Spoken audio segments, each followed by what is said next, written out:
Al-Quran dan alam semesta. Al-Quran seringkali mengajak manusia untuk merenungkan alam semesta sebagai tanda-tanda kebesaran Allah.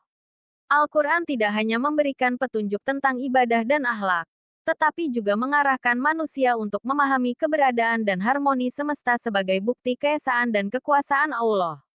Berikut adalah beberapa penjelasan terkait hubungan Al-Quran dan semesta.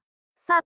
Alam semesta sebagai ayat tanda. Allah menyebutkan bahwa langit, bumi, dan segala isinya adalah ayat-ayat tanda-tanda yang menunjukkan keberadaannya.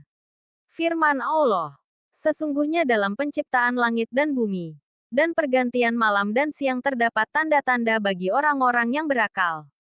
Quran Surah Ali Imran, ayat 190. Ayat ini mengajak manusia untuk memikirkan keajaiban alam semesta dan keteraturan yang ada di dalamnya. 2. Penciptaan langit dan bumi. Al-Quran menjelaskan penciptaan alam semesta dengan bahasa yang penuh hikmah. Misalnya, dan apakah orang-orang yang kafir tidak mengetahui bahwa langit dan bumi itu keduanya dahulu adalah suatu yang padu. Kemudian kami pisahkan antara keduanya, dan dari air kami jadikan segala sesuatu yang hidup. Maka mengapa mereka tidak beriman? Quran Surah Al-Anbiya, ayat 30.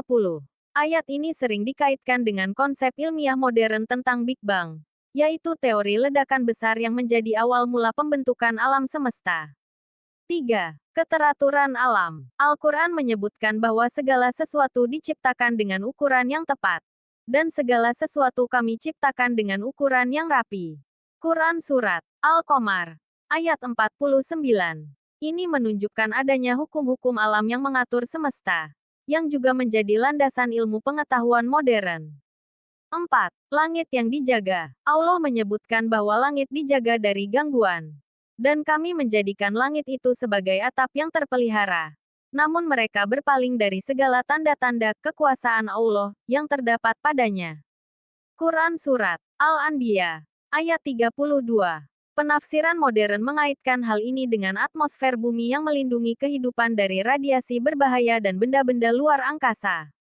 5. Pengetahuan tentang lautan. Al-Quran juga memberikan pengetahuan tentang lautan yang dalam, atau seperti gelap gulita di lautan yang dalam, yang diliputi oleh gelombang, yang di atasnya gelombang pula, di atasnya lagi awan, gelap gulita yang tindih menindih. Apabila dia mengeluarkan tangannya, tiadalah dia dapat melihatnya. Quran Surat An-Nur, ayat 40. Ini menggambarkan fenomena laut dalam yang gelap dan fenomena gelombang internal, yang baru diketahui melalui ilmu kelautan modern.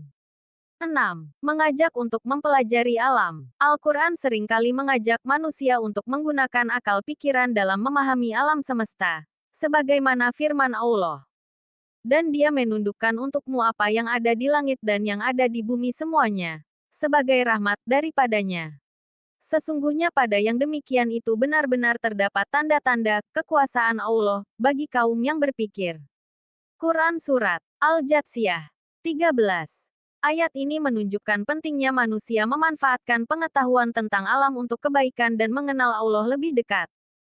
Kesimpulan, Al-Quran dan semesta memiliki hubungan erat dalam memberikan penjelasan tentang keberadaan dan kebesaran Allah.